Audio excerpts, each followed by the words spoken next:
बहुत बड़े भाग हैं उन जीवों के जो इस सत्संग में आज शामिल हुए हैं,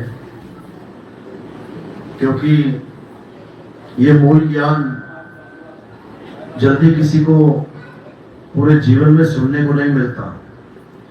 पूरा पूरा जीवन बीत जाता है लेकिन मूल ज्ञान की भनक तक नहीं लगती।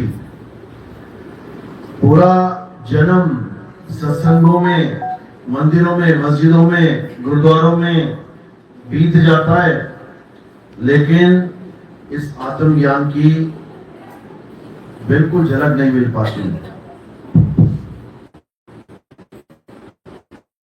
तो आज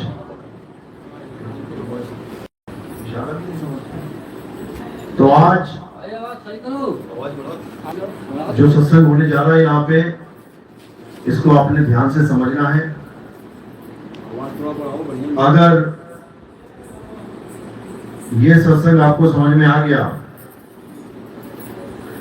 तो समझ लो कि आपका जन्म मरण का रोग ये खत्म हो जाएगा। तुम्हारे कहते हैं कि जब तक तुम्हारे जीवन में कोई ऐसा गुरु नहीं आ गया जो तुम्हें आत्मज्ञान का भेद समझा दे, तब तक तुम्हारा जन्म मरण का चक्कर ये चलता ही रहेगा, ये कभी रुकने वाला नहीं है। तो आज परमात्मा की अपार कृपा है जो ये सत्संग यहां निर्धारित हुआ है। आपने एक एक बात को अच्छे से समझना है और अपना कल्याण करना है। तो आज का सत्संग शुरू करने से पहले परमात्मा के नाम पे जयकारा लगाएंगे और फिर सत्संग शुरू करेंगे। बोलिए परमपिता परमात्मा की सदगुरु बंदी छोड़ कबीर साहेब की, सभी संतों की, सभी भक्तों की, आज के आनंद की, गांव नगर बस्ती की, सकल हंस को बंद की, साहेब बंद की सदनाम।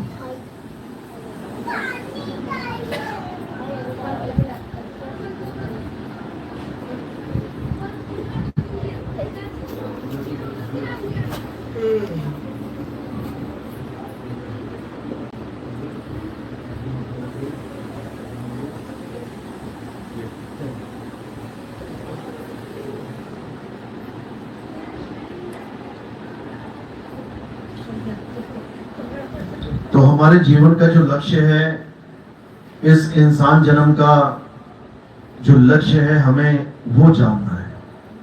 अगर हमने वो जान लिया तब तो हम अपना जीवन सफल कर पाएंगे, नहीं तो ऐसे ही धोखे में जन्म निकल जाएगा और पूरा जीवन जीने के बाद भी हम नहीं समझ पाएंगे कि आखिर इस दुनिया में हम आए थे तो क्यों आए थे।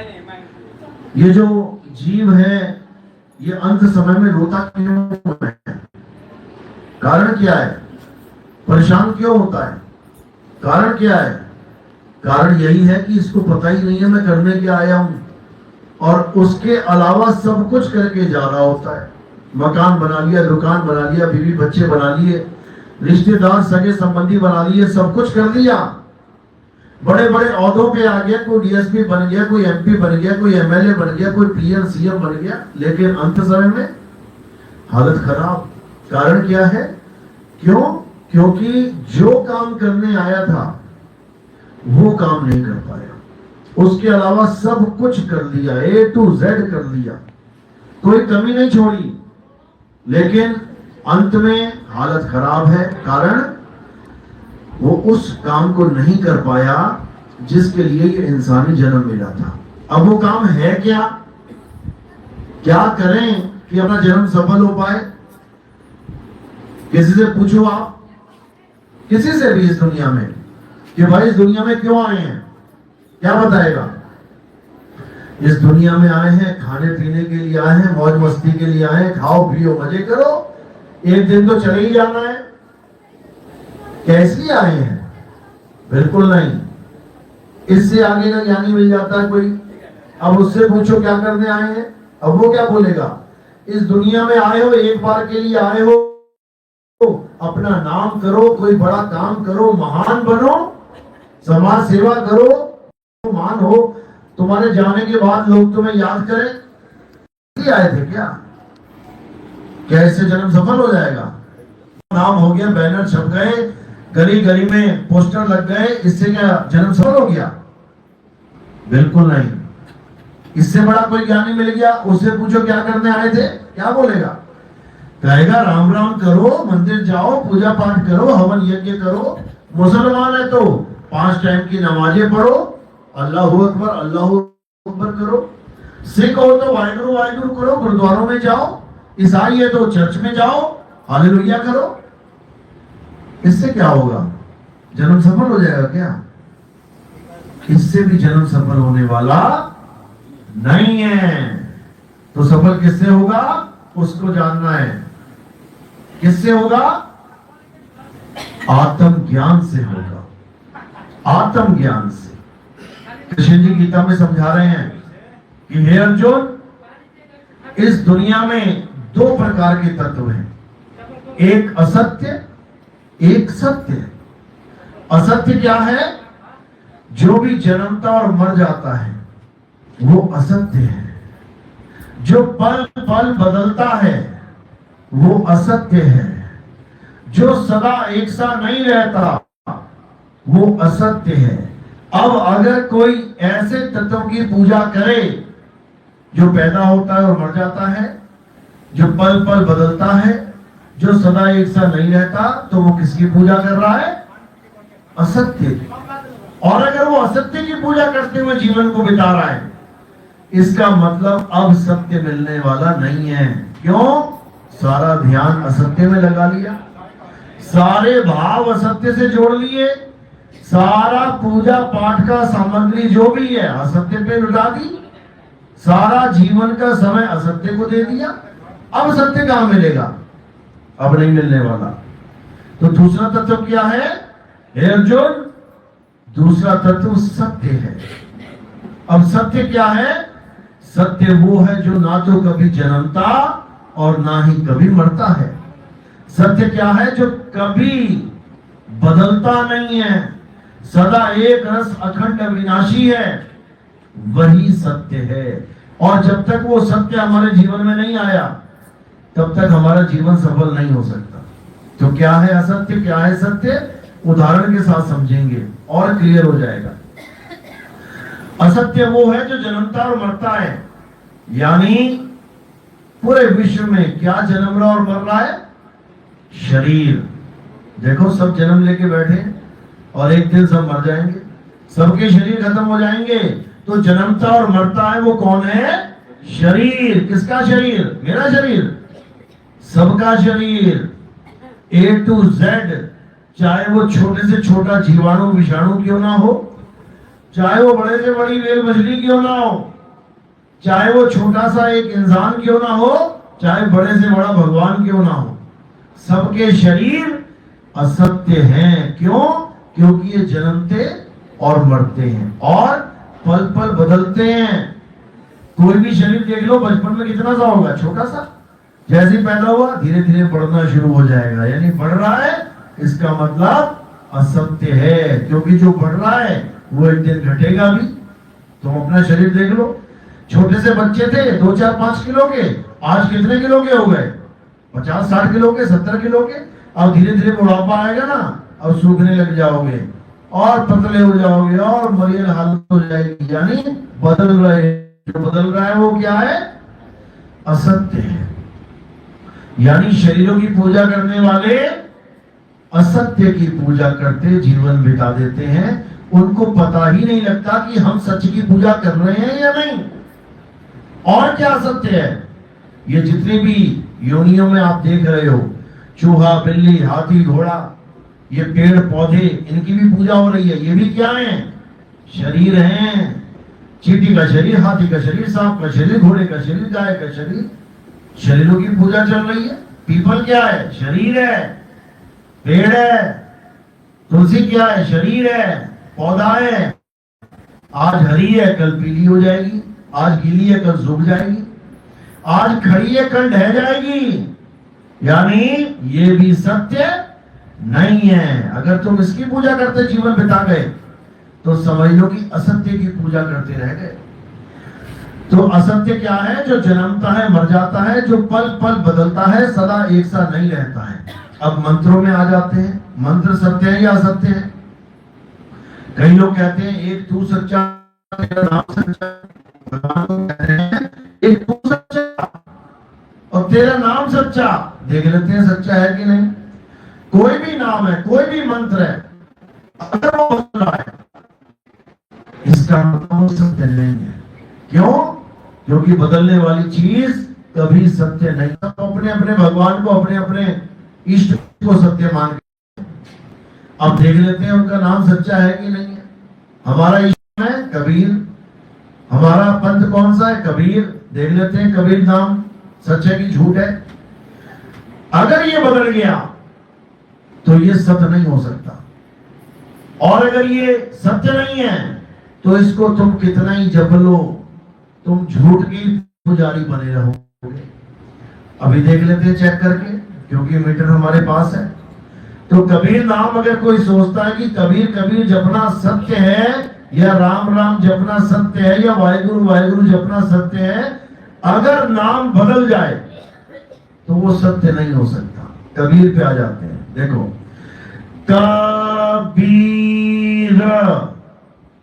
आवाज बदल गई। जो चीज बदल रही है इस संसार में वो क्या है? वो असत्य है।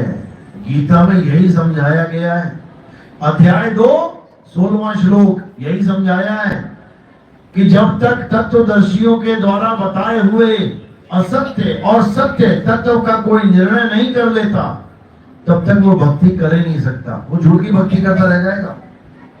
तो क्या करना है अब? ना तो कोई शरीर पूजना है क्योंकि असत्य है, ना ही कोई पेड़ पौधा पूजना है, जानवर पूजना है, क्यों? असत्य है।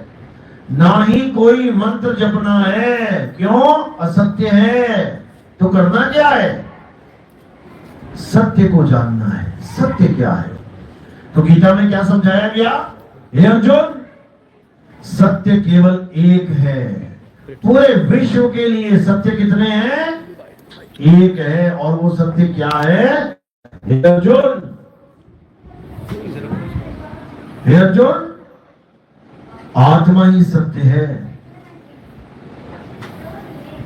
आत्मा के अलावा और कुछ सत्य नहीं है। आत्मा का ना तो कभी जन्म होता है और ना ही आत्मा की कभी मृत्यु होती है। आत्मा कभी बदलता नहीं है, वो सदा एक रस अखंड अविनाशी है। उस आत्मा को ना तो कोई शस्त्र काट सकता है, ना आत्मा को अग्नि जला सकती है, ना इसको जल भिगो सकता है, ना वायु इसको सुखा सकती है।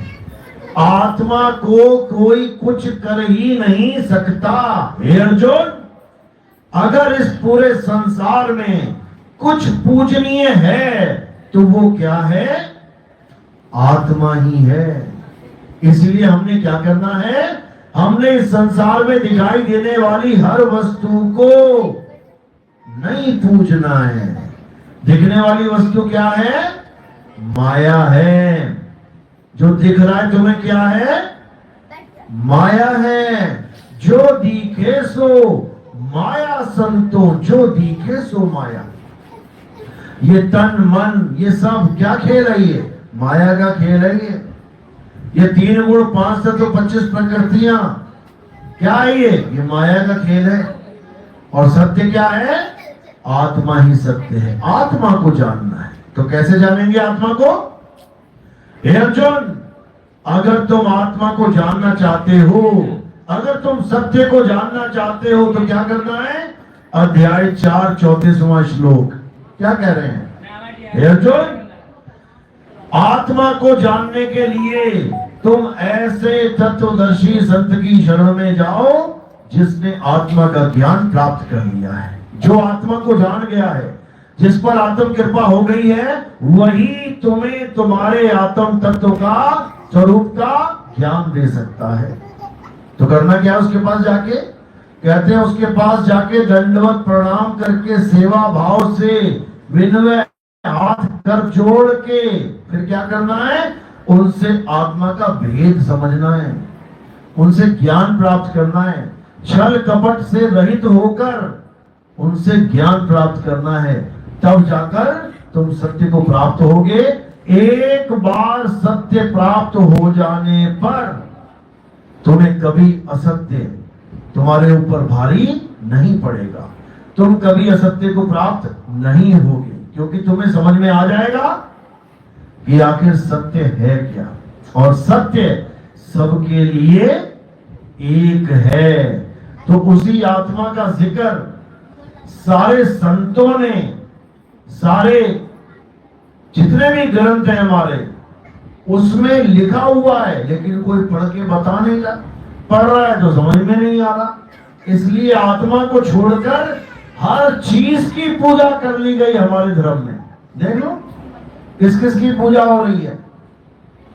बड़े बड़े मंदिर बन गए, बड़े बड़े गुरुद्वारे बन गए, बड़े बड़े मस्जिदें बन गई, बड़े बड़े चर्च बन गए, ईंट पत्थर बना दिए बड़े बड़े ऊंचे ऊंचे, भगवान के नाम पे पत्थर भी सजा दिए, प्राण प्रतिष्ठा भी कर डाली, पीपल भी पूज लिया, तुलसी भी पूज ली, जानवर भी पूज लिए, सांपों को भी दूध पिला लिया, चूहों को भी पूजा कर ली, गाय भी पूजा कर ली, सारे देवी देवताओं की पूजा कर ली, सब कुछ कर लिया, मंत्र जप लिए, तीर्थों में नहा लिए, गंगा जमुना में नहा लिए, पहाड़ों के चक्कर काट लिए, सब कुछ कर लिया, हवन कर लिए, यज्ञ कर लिए, सब कुछ कर लिया। क्या नहीं किया? अपनी आत्मा को नहीं जाना, जिसकी वजह से ये सारे काम सिद्ध हो रहे हैं। पूजा कर पा रहे हो किसकी वजह से? आत्मा की वजह से। आत्मा शरीर में है तो शरीर चल रहा है, पूजा भी कर ली, मस्जिद भी चले गए, गुरुद्वारे भी चले गए, हर जगह चले गए, और आत्मा नहीं है। तुम जाके दिखाओ कहीं, यही गिर जाओगे, यही पड़ जाओगे। तो सबसे जरूरी क्या है? आत्मा है। आत्मा के बिना ना तो तुम कोई आरती गा सकते हो, ना ही आत्मा के बिना तुम कोई मंदिर जा सकते हो, ना ही आत्मा के बिना तुम किसी तीर्थ जा सकते हो, ना हवन कर सकते हो, ना यज्ञ कर सकते हो, कुछ कर ही नहीं सकते, ना कोई नाम जप सकते हो। तो सबसे जरूरी क्या है? आत्मा। और उसी आत्मा को हम जानते नहीं है, उसके अलावा हर चीज को पूजना शुरू कर दिया। जिसका नाश हो जाता है उसको पूजना शुरू कर दिया, और जो अविनाशी है उसको हम जान ही नहीं पाए। तो ये अविनाशी कहाँ है? कौन से मंदिर में बैठा है? कौन सी मस्जिद गुरुद्वारे में है? कहाँ है आत्मा? आत्मा कहाँ पे आपकी? मंदिर में है। कहाँ है आत्मा? तुम्हारे साथ है, तुम्हारे पास है। एक पल भी तुम आत्मा से दूर नहीं हो सकते, और जैसे ही एक पल आत्मा से दूर हो गए, ये शरीर ऐसे गिर जाएगा नीचे। समझ लो, एक मिनट भी ये पंखा करंट से दूर नहीं हो सकता, और जैसे ही दूर होगा चलता चलता रुक जाएगा। समझ लो। और तुम्हें जो इज्जत मिल रही है, मान मिल रहा है, बच्चे मम्मी मम्मी कर रहे हैं, पिताजी बेटा बेटा कर रहे हैं, किसकी वजह से? आत्मा की वजह से। तुम्हें घर में रखा जा रहा है, सुलाया जा रहा है, खिलाया जा रहा है, पिलाया जा रहा है, किसकी वजह से? आत्मा की वजह से। जैसे ही आत्मा ने शरीर को छोड़ दिया, 2 दिन ना रखेंगे तुम्हें, 2 छोड़ो 1 दिन ना रखें, बस इंतजार करेंगे कि सारे रिश्तेदार आ जाएं और इसको निकालो और जलाओ इसको, खत्म। यानी कोई अब मां नहीं रही, कोई बाप नहीं रहा, सारा प्रेम छूमंतर हो गया। कह दो कोई रख ले 1 महीना, 2 महीना, 3 महीना, नहीं रख सकते। क्यों रख रहे हैं? केवल आत्मा की वजह से। तो इसी आत्मा को जानना हमारे जीवन का एकमात्र लक्ष्य है, एकमात्र। इसके अलावा अगर तुमने कुछ भी कर दिया तो समझ लो कि तुमने अपना समय ही बर्बाद किया है। ये कहां लिखा है? गीता पढ़ो, अध्याय 3, 17वां श्लोक। क्या कह रहे हैं? हे अर्जुन, जो अपनी आत्मा में रमण करते हैं, जो अपनी आत्मा में तृप्त हैं, जो अपनी आत्मा में संतुष्ट हैं, उनके लिए कोई धार्मिक कर्म कर्तव्य लागू ही नहीं होता। उनको किसी मंदिर जाने की जरूरत नहीं, उनको किसी तीर्थ मूर्त में जाने की जरूरत नहीं, उनको किसी गंगा जमुना में जाने की जरूरत नहीं, उनको किसी पहाड़ के चक्कर लगाने की जरूरत नहीं, उनको कोई हवन यज्ञ करने की जरूरत नहीं, उनको कोई पूजा पाठ जप तप व्रत नित्य नेम कुछ भी करने की जरूरत नहीं। क्यों? क्योंकि वो सार तत्व को प्राप्त कर लेते हैं, वो असली तत्व को, सत्य को प्राप्त कर, और जिसे सत्य ही प्राप्त हो गया, अब बचा क्या प्राप्त करने के लिए? असत्य प्राप्त करेगा क्या अब? तो आत्मा ही सत्य है, आत्मा को प्राप्त कर लिया यानी सब कुछ पा लिया, उसके अलावा कुछ पाने की जरूरत ही नहीं बची। लेकिन ये किसी के समझ में नहीं आता, इसलिए बेचारे जन्म बर्बाद करके चले जाते हैं। तो कबीर साहब समझा रहे हैं, जब लगना चीनोगे आत्म तब लगना मिली है परमात्म, आत्म चीने परमात्म चीने, संत कहावै सोए, और यह भेद काया से न्यारा। शरीरों का खेल नहीं है इसमें कि मैं राम जी का पुजारी, मैं श्याम जी का पुजारी, मैं हनुमान जी का पुजारी। शरीर है वो, शरीरों की पूजा चल रही है। आत्मा की पूजा जानो, आत्मा की पूजा कैसे करेंगे? जब आत्मा की पूजा करनी आ गई फिर किसी की जरूरत नहीं रही। क्यों? राम भी आत्मा है, कृष्ण जी भी आत्मा है, हनुमान जी भी आत्मा है। ये तो एक जन्म के लिए शरीर धारण से, ये तो कृष्ण जी हैं। त्रेता में रावण को मारने के लिए एक शरीर धारण कर लिया, कौन सा? राम जी का। किसने किया? आत्मा ने। आत्मा ने शरीर धारण किया, और केवल राम और कृष्ण का नहीं, अनंतों शरीर धारण करके बैठे हैं। आप भी तो आत्मा ही हो, शरीर धारण करके बैठे हो कि नहीं? थोड़े दिनों में ये शरीर छोड़ दोगे, फिर नया धारण करने चले जाओगे। कहां जाओगे? कहां करते हैं ये शरीर धारण? कहां लगी है फैक्ट्री इसकी? कहां पे? माँ के गर्भ में। माँ के गर्भ में जाते हो, नया नया शरीर धारण करके आते हो, उसके बाद यहाँ फेंक के दोबारा चले जाते हो, फिर शरीर धारण करके आ जाते हो। ये जन्म मरण का चक्कर सदा सदा चलता रहता है। आज जो तुम्हें शरीर मिला है, फिर वहां से नया शरीर लेके आओगे, और पता नहीं इस बार तो इंसान का मिल गया, अगली बार किसका मिल जाए? कुत्ते का मिल जाए, बिल्ली का मिल जाए, चूहे का मिल जाए, मच्छर का मिल जाए, किसका मिल जाए? तो इसलिए सब पत्थर के सांप की पूजा हो रही है, गणेश जी का पत्थर के चूहे की पूजा हो रही है, शंकर जी के साथ पत्थर के नंदी की पूजा हो रही है। और जब असली सांप घर में आ जाता है तो पूजा होती है क्या? कि लाओ भोग लगाएं इसको, लाओ तिलक लगाएं इसको। क्या होता है फिर? लठ आता है फिर डंडा बड़ा वाला। पत्थर की पूजा चल रही है और जिंदे का सिर फोड़ा जा रहा है। चूहे मंदिर में भोग लगाया गणेश जी को, तो थोड़ा सा लड्डू चूहे को भी खिला दिया, नीचे चूहा ही बैठा है वहां पे। और जब असली चूहा घर में जाकर आ जाता है तो क्या करते हैं? लड्डू में जहर लगा के दे देते हैं उसको। पत्थर की पूजा कर रहे हैं और जीवित को जहर दे रहे हैं। नंदी का भी यही हाल है। पत्थर के नंदी के कान में ख्वाहिशें बताएंगे अपनी, तुम्हारी मनोकामना पूरी हो जाए। और जब नंदी अपनी मनोकामना पूरी करने के लिए तुम्हारे खेत में घुस गया खाने के लिए, तो पड़ेंगे लठ हुए जा रहे। फिर ना कोई किसी को याद आएगा ये भोले शंकर का नंदी है, मार मार के भूत बना देंगे उसका। तो भाई ये सब माया का खेल है। हमने क्या करना है? इस माया से निकलना है। कैसे निकलेंगे? अभी थोड़ी देर पहले भजन लगा हुआ था, माया महा ठगनी हम जानी। अभी कुछ देर पहले लगा हुआ था। क्या बताया उसमें? त्रिगुण फांस लिए कर डोले, बोले माधुरी बानी, माया महा ठगनी हम जानी। कौन से त्रिगुण का फांस? सतोगुण, रजोगुण, तमोगुण। यानी पैदा करना, पालना और संहार करना, ये माया के 3 गुण हैं। त्रिगुण फांस लिए कर डोले और बोले माधुरी बानी, माया महाठगिनी हम जानी।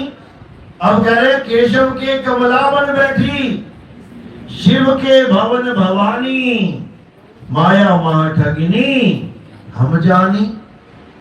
अब किसकी पूजा चल रही है? या तो विष्णु जी की पूजा कर रहे हैं, लक्ष्मी जी की पूजा कर रहे हैं। तो किसकी पूजा चल रही है? माया की। क्यों? काया भी माया ही है। ये शरीर जो तुम लेके बैठे हो ये माया ही है, क्योंकि पल पल बदल रही है। ये तुम अपना स्वरूप मान लेना इसको, कि तुम्हारा ये स्वरूप है, कि तुम औरत हो या तुम आदमी हो या तुम बच्चे हो या बूढ़े हो या जवान हो। ये आदमी, औरत, बच्चा, बूढ़ा, जवान क्या है? शरीर है। और तुम शरीर नहीं हो। तुम कौन हो? तुम ईश्वर अंश जीव अविनाशी हो। अविनाशी यानी जो कभी नहीं मरता, सदा सदा के लिए अमर है। आप अमर हो, तुम लोग अमर हो। लेकिन तुम्हें ऐसा पाठ पढ़ाया जा चुका है कि तुम्हें लगता है कि बस थोड़े साल और है मेरे, मर जाऊंगी मैं। एक भी नहीं मरेगा। इस दुनिया में कोई मर ही नहीं सकता। क्या करता है? शरीर छोड़ देता है। अरे शरीर तो मैं हूं ही नहीं, तो मरूंगा कैसे? छोड़ना ही है बस। जो पकड़ा है वो छोड़, ये नहीं ना मर गया। मैंने मोबाइल पकड़ा और मैंने छोड़ दिया, मैं थोड़ी नहीं मर गया। मरा कौन? मरा जब तक मैंने पकड़ा है। देखो हिल रहा है, डुल रहा है, चल रहा है, और जैसे ही मैंने छोड़ा लो पड़ गया, ना हिले ना डुले ना चले। इसी प्रकार आत्मा ने शरीर को पकड़ा हुआ है। अब देखो चल रहा है, डोल रहा है, खा रहा है, पी रहा है, बोल रहा है, सब कुछ कर रहा है। आत्मा ने शरीर को छोड़ दिया, पड़ा हुआ है पत्थर की तरह, ना हिले ना डोले ना चले ना बोले ना खाए ना पिए। तो हमने इसी को समझना है कि हम क्या हैं। हम आत्म तत्व हैं, हम आत्मा हैं। लेकिन अपना बोध ना होने के कारण अपने आप को शरीर मान के बैठे। मैं गोरा, मैं काला, मैं पीला, मैं भूरा, मैं जवान, मैं बच्चा, मैं बूढ़ा। इसी में उलझा पड़ा ये जीव, अविनाशी जीव। और क्या होगा अंत में? चल के काया को त्याग देगा। कौन से 9 द्वार? 2 आंखों के छेद, 2 कान के छेद, 2 नाक के छेद। कितने हो गए? 6। 1 मुंह का छेद, 7। और नीचे लैट्रिन बाथरूम निकल जाती है अंत समय में। मर जाएंगे, शरीर को छोड़ेंगे और निकल जाएंगे। लेकिन मृत्यु नहीं होगी। दुनिया की नजरों में मर जाएंगे लेकिन मरेंगे नहीं, जिंदा रहेंगे हमेशा। फिर क्या करेंगे? फिर दोबारा से किसी गर्भ में चले